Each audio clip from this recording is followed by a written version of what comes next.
So I've wanted to level up my video editing setup for quite some time now. So when I discovered Ulanzi's D100H creative dial for just 60 bucks, I knew I had to have it. So just to let you guys know, I'm not affiliated with Ulanzi in any way, and I purchased this dial with my own money for my own personal use.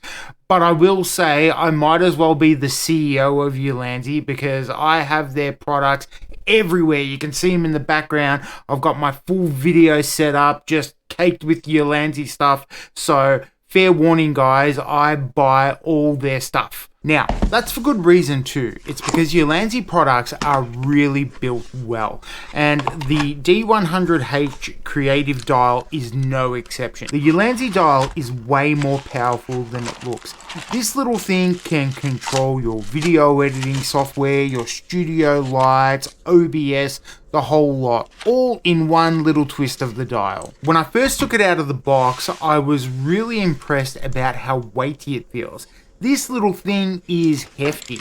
It's made out of solid aluminium for the dial, and it's got nice ABS plastic, and it feels solid. It's a really nice built construction. It just feels really good for such a tiny device. Nice and hefty, just really like. I love how sleek the matte black finish is, you know, with the different types of materials. It all looks unison. I really enjoy the look of it. It's nice and compact, and it'll fit in anyone's desk setup perfectly. Now, the Ulanzi dial is a Bluetooth 5.0 device. It only connects via Bluetooth. It does have a charging cable, but that's for charging only.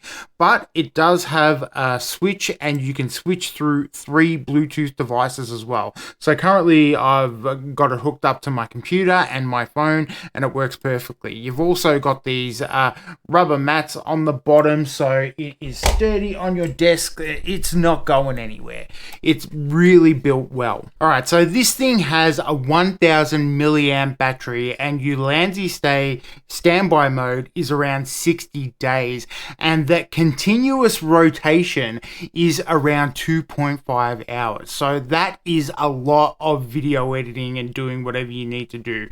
So I've already edited 2 videos with this thing, and it hasn't run out of juice yet. So I will update you after I get this one done to see if I have to plug it in. Now, this thing is built exceptionally well.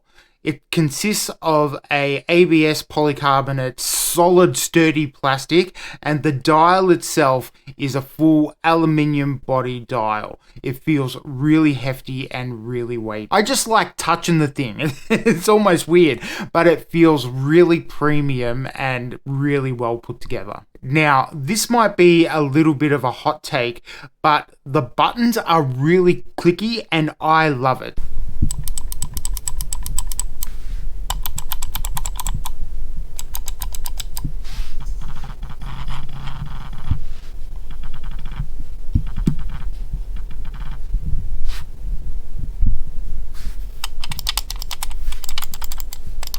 Guys, so this thing really complements my setup. I'm the type of guy, I got Gatoron blue switches, so I really love that clicky feel, and you know, the Ulanzi dial has that in spades, but I do know that some people might find that annoying, so pick your poison. For me, it's perfect.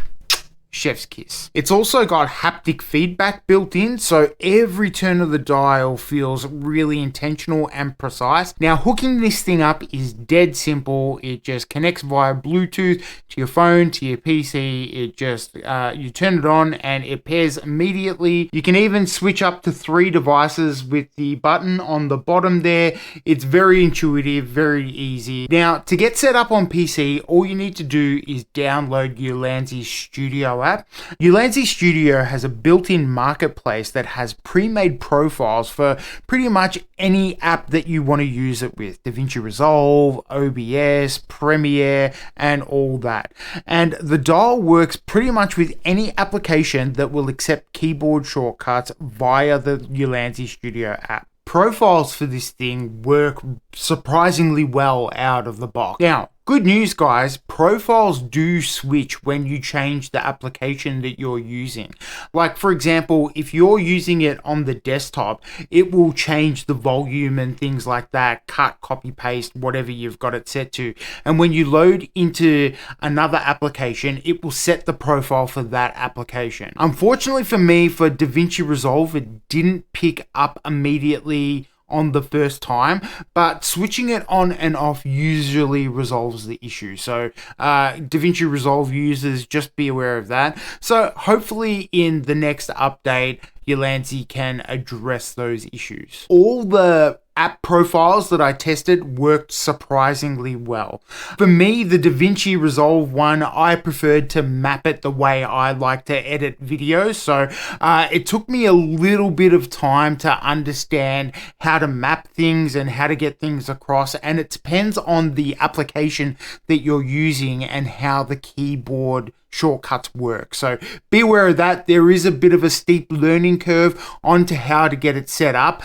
But once I got DaVinci Resolve set up perfectly, it made a huge difference to my video editing workflow. So yeah, the learning curve is a bit steep and it can be a bit finicky as you're trying to figure it out. And then, of course, you know, you want to set it up for another application, you've got to go through it again. But once you get dialed in, everything works pretty well. And I've just been really happy with the experience. Now, it's not perfect, so I will say that the learning curve for some people might be extremely steep. Also, getting set up in the Studio app and assigning all your hotkeys, really dialing it in that the way you want, might be a bit finicky for a lot of people. There are different profiles, and mucking around and changing them around or setting it up for the first time might be a bit of a problem for some people. Now, while it's not an issue for me, the clicky keys might not be appropriate for like professional settings and stuff like that. I personally love it, but it's not a con for me, but that's something to be aware of. Also, you know, as I mentioned, the switching isn't perfect on all applications, so hopefully they can get an update out to improve those type of things. It would be really cool to have a few more smart features as well, but we will look to Ulanzi to see what they come up with. All right, final thoughts, guys. Overall, I really love using my Ulanzi D100H creative dial. I was struggling a little bit with editing, which is why I was on the lookout for something like this, and I'm really happy that it has actually really improved my video editing workflow, and it's fun. I really like using it. I've genuinely been wanting to make videos so I can use this thing. It has a few shortcomings, you know. I hope the app switching becomes a little more reliable with a future update and things like that. And there are things to be aware of, like the clickiness, even though I like it. But for $60, this thing is bang on. Now, I'm not really a guy with a ton of devices on my desktop, but this thing has like opened up a whole new world for me. I can see myself getting a touchpad and, you know, figuring out how they work together, figuring out all the shortcuts, using it for OBS and things like that. So look forward to some new content on computer games hardware using my little nifty dial. Anyway, what do you guys think? Are you guys interested in stuff like this? Let me know in the comments down below. That's going to do it for this one, guys. Thank you very much for watching. I've had a really good time making this one, especially the editing, and I hope you guys have had a good time watching it, and I will see you in the next one. Thanks for watching. See you next time.